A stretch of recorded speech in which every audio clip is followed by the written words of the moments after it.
Friends, இன்றைக்கி ரவா புட்டு செய்கிறது எப்படின்னு பார்க்க போகிறோம். 2 கப் ரவா போட்டிருக்கேன். நல்லா வறுத்துட்டு இந்த மாதிரி செவக்க வறுக்கணும். வறுத்துட்டு நல்லா ஆற வச்சிடணும் ரவாவை.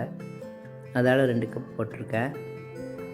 நல்லா ஆறிடுச்சு. தண்ணி பாத்திரத்தில் கொட்டி கொஞ்சம் உப்பு போடணும். கொஞ்சம் உப்பு போட்டுட்டு கொஞ்சம் தண்ணி ஊற்றி கொஞ்சம் கொஞ்சமாக தண்ணி ஊற்றி தான் பிசறணும். அப்படி தான் தெளித்து பிசறிட்டு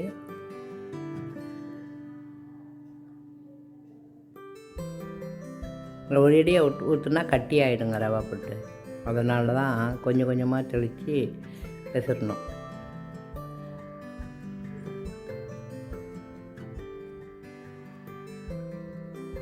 பாருங்கள், அது எவ்வளோ தண்ணி செவக்க வறுத்தா தான் நல்லா தண்ணி இழுக்கும். இழுத்து தான் அது நல்லா வேகும்.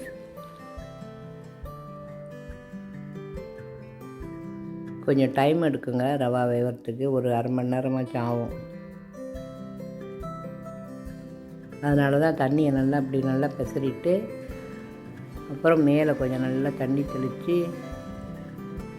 அப்படியே மூடி வச்சுருந்தேன். 10 நிமிஷம் மூணுனதுக்கு அப்புறம் இப்படி இட்லி பானையில் வைக்கணும்.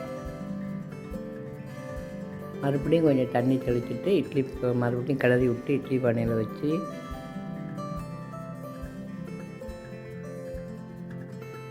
பாருங்கள், இந்த மாதிரி தான் வைக்கணும். இப்படி அள்ளி அள்ளி வச்சிங்கன்னா கட்டி பிடிச்சி போயிடும்.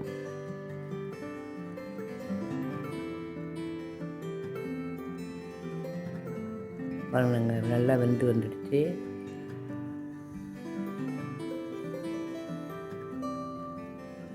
அதை எடுத்து எல்லாம் பாத்திரத்தில் போட்ட வேண்டி தான்.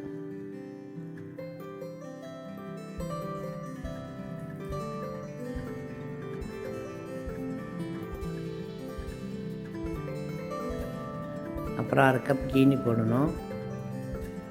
2 கப் ரவாவுக்கு 1/2 கப் ஜீனி. பத்தலைன்னா இன்னும் கொஞ்சம் போட்டுக்கலாம். ஏலக்காய் தூள் போடணும்.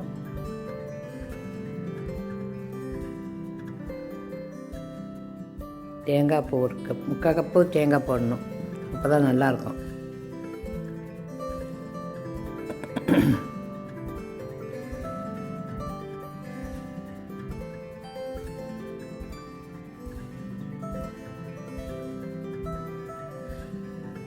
ஏலக்காய் தூள் நல்லா நுணுக்கி ஏலக்காய் போட்டுட்டு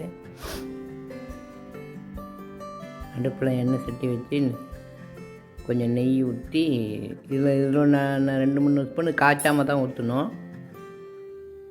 அந்த சூட்டுக்கு அதுக்கும் நல்லா இலகிடும்.